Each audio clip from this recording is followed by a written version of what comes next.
Greetings.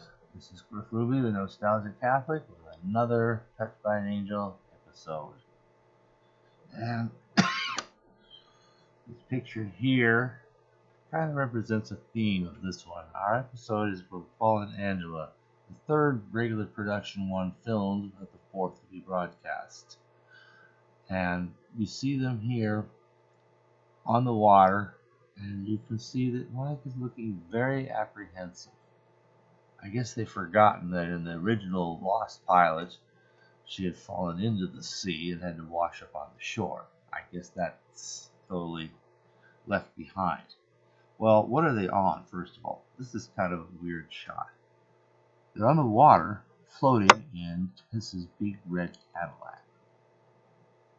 I like that. Anyway, they're there, but anyway, Ada Monica turns out to be extremely apprehensive of water. And all of her enunciations in the search and rescue and anything else she might have done, she always managed to get excused from any assignments that involved going in the water, so she claims here.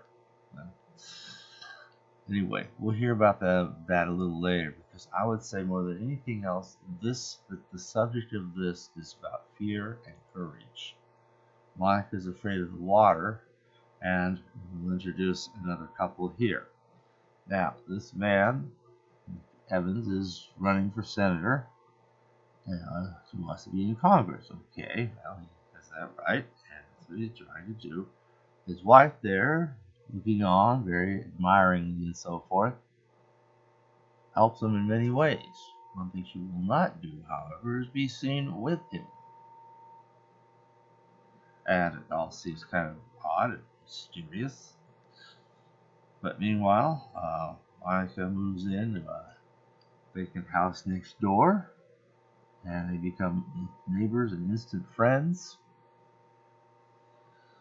In this one, Monica acquires a rather curious habit of sitting on the roof of a house looking on.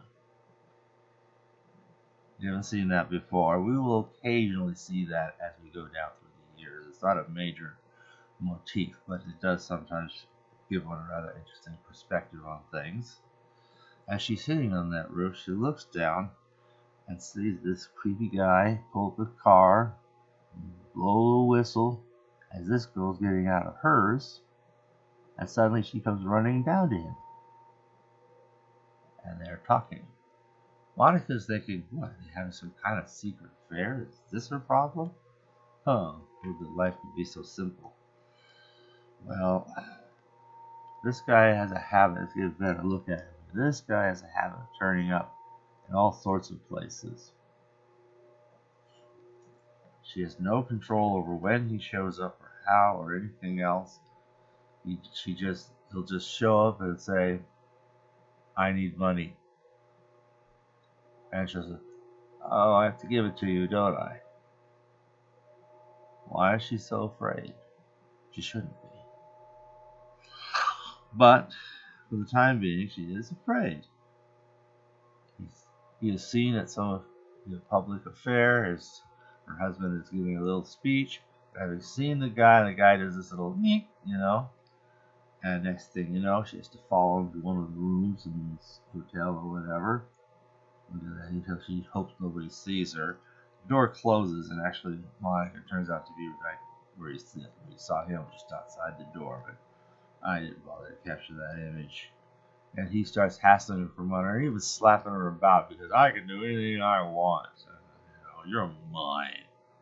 And Monica decides to do a little intervention here. Suddenly, she magically goes from being outside the place, dressed in appropriate for this sort of a party thing, to being somebody in the shower. So she comes out and says, "Hey, what are you doing in my room? Get out of here!" Kind of break up that little party. It's a good scene. Okay. And she chases after her, suddenly back in her normal cocktail dress for this society function, and sits with Angela on, the wife, on the stairs. You can actually see she's visibly got some injuries that guy gave her just slapping her about in that room. And she's all, Why why would you have a love affair with someone? It's not a love affair. It's blackmail. Oh, well, that kind of changes things, doesn't it? Okay, well. So what does she do? She escapes to the water where no one can see her or think about her. It can be like she just doesn't exist. There's this nice fellow who rents out a boat on the lake that she takes. He's written a letter to a daughter he hasn't seen since she was 3. Don't know the backstory to that, but he kind of wants her to get to know him and him to get to know her. So he's written this letter. She's read it, and she thinks it's a beautiful letter. Send it. Just send it. And you really think I should? Oh, yes. This is a great letter. You need to send this. Okay. And anyway, so now she's there. She'll bring Monica in there. And if you look carefully, what's actually happening, she's trying to pull Monica into the water. She's just kind of saying, "Oh, come on, just get your feet wet." And Monica's like, she had to be dragged into just getting her feet wet. Sort of like a cat, You ever try to give a cat a bath? Well, but Monica tells her, "Look, just as okay, I've been afraid of the water. You've been afraid of this guy. How would you like it if you could be the one who catches him wherever he is instead of the other way around? Then you can intimidate him."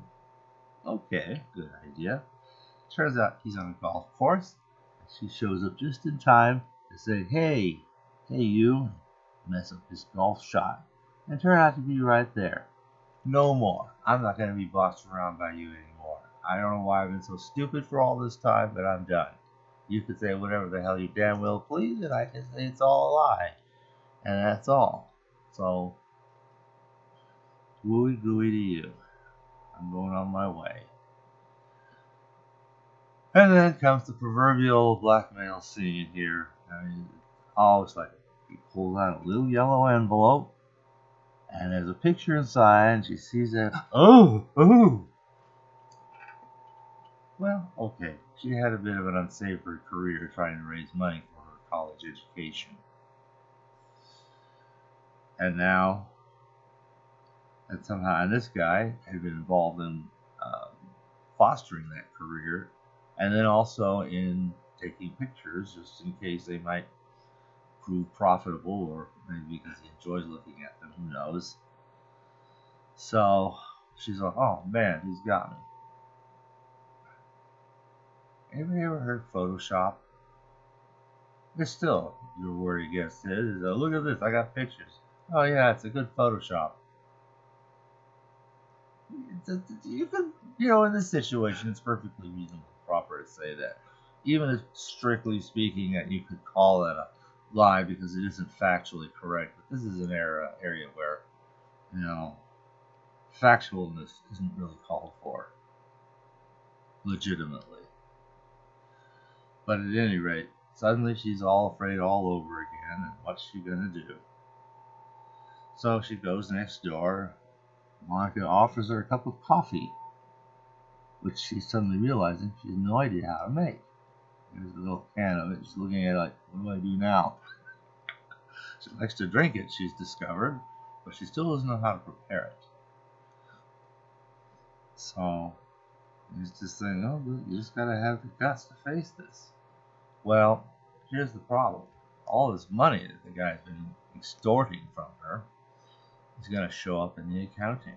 And now her husband, there's some campaign finance, inspection that needs to be verified, and suddenly there's going to be thousands of dollars, lots of them, unaccounted for.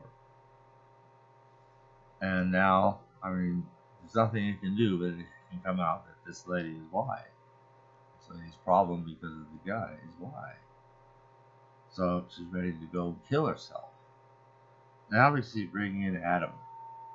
Adam here is looking very, very sad and disappointed. You see, she's out there on the lake with the boat, and she's ready to drill a hole in the boat and sink it where she is as a kind of suicide, guess she's not very good at swimming or something. And so he's just, I hate being around there for a suicide. It's an unpleasant duty. Yeah, it is. But we're not allowed to intervene. She's on her own. I can't intervene. You can't intervene. You have to leave this alone. We just have to hope and maybe we can pray. That's all we can do.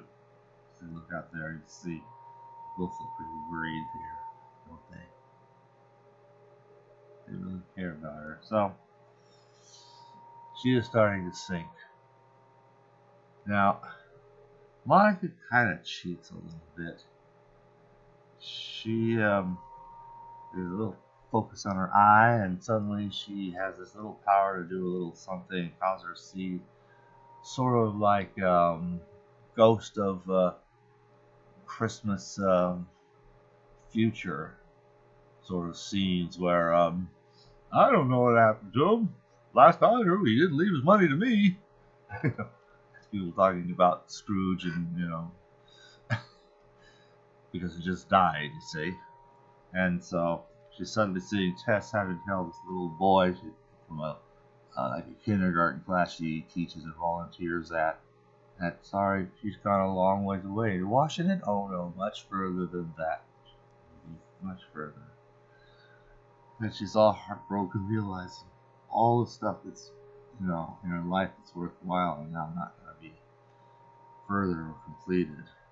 She's seeing how they'll be wrapping her dead body, pull it out of the water, and the renter saying, I should have fixed that boat before I went on that trip to see my daughter. I should have taken care of this. I was really feeling bad. And then more Monica's eye.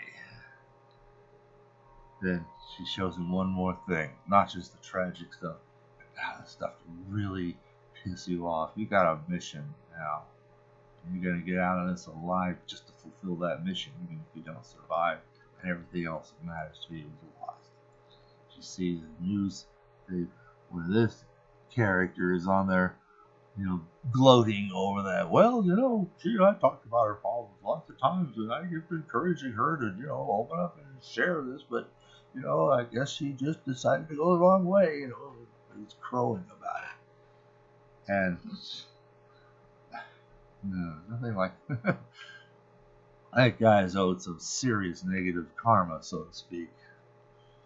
So now she's ready to try to survive. And now she's made that decision. Now Monica can intervene in a more obvious and direct way. Well, even what she has done is kind of an intervention. I'm not quite sure how that squeaks by, but it does. And then we get a fairly dramatic intervention here. Okay. Oh, what happened here?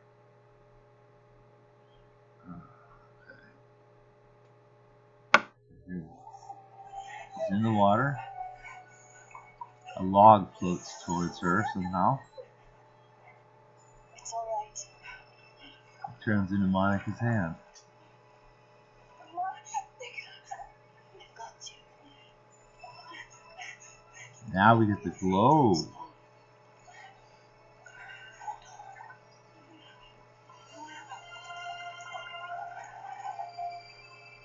Pulls her out of the water.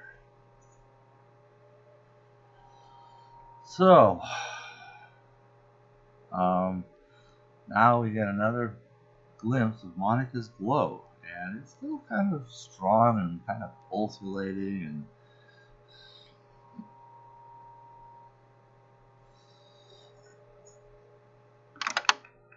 and then an important thing, she's just come out of the water. Now, I told you this is about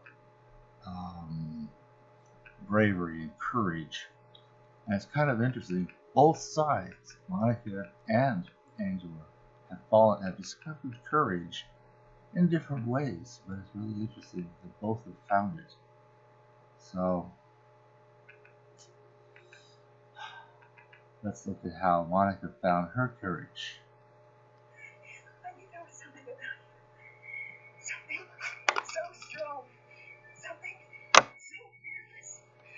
Something I always wanted to be. Look at me, Angela. are strong. You had the courage to make a sacrifice to save someone that you love. And you taught me a lesson today. Love erases fear. For when I saw you out there, I would have dived into the deepest ocean.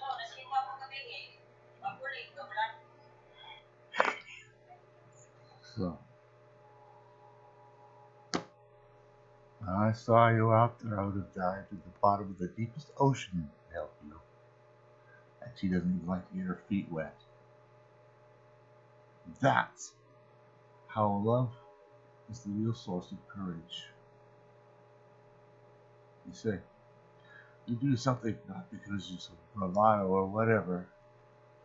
You do something because love drives you to do something that may be dangerous, may be difficult, may be challenging, but because you just care so much that none of that other stuff matters. You've got to do what you've got to do.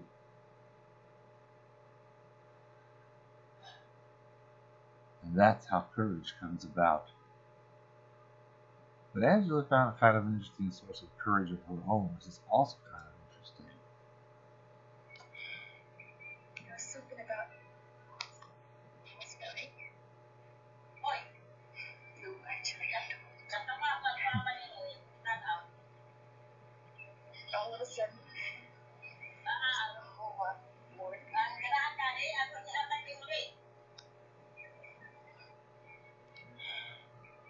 was something about. Well, something about dying, something about being ready to die, ready to self-destruct. Suddenly there's really nothing to be afraid of anymore.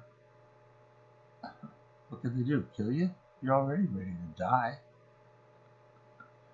So that kind of is another source of courage in a way. That's really the abolition of fear in a way. Because it's like, what can they do to you? Anyway, having overcome all of that, she finally does the obvious thing she should have done from the get-go. Explain the situation to her husband. Sit down and have a little talk. Here's what happened. My college days, I did something stupid because I was trying to raise money to pay for my education.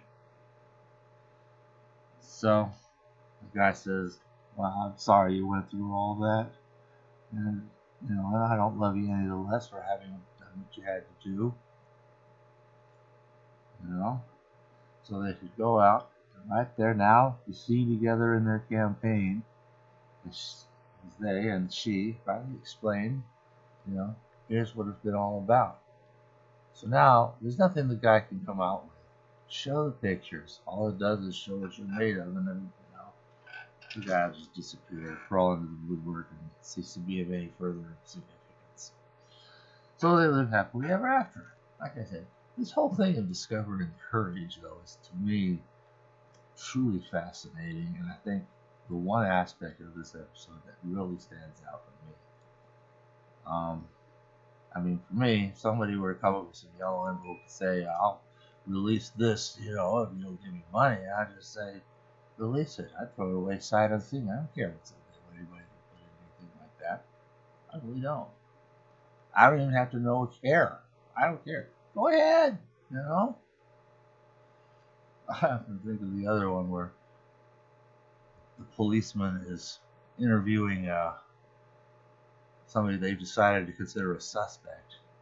And they say, well, your partner in crime's already confessed to all of this, so we already know all about it. So you might as well tell me what you know.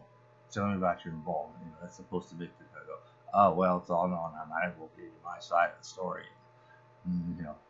But they haven't. That hasn't happened. That's an absolute lie. And I'm not a criminal type, but, in a situation like that, I say, oh, really? Well, then I suggest we go to trial with what you've got. Come on, let's go to trial. I have a right to a speedy trial. It's right there in the Constitution. Obviously, you've got all the evidence you need. Let's go to trial right now.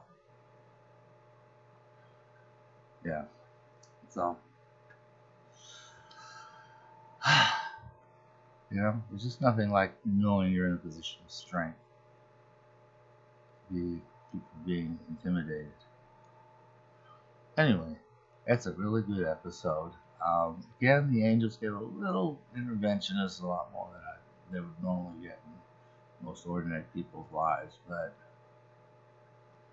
well, that's why it's touched by an angel and not promised land. Thanks for listening.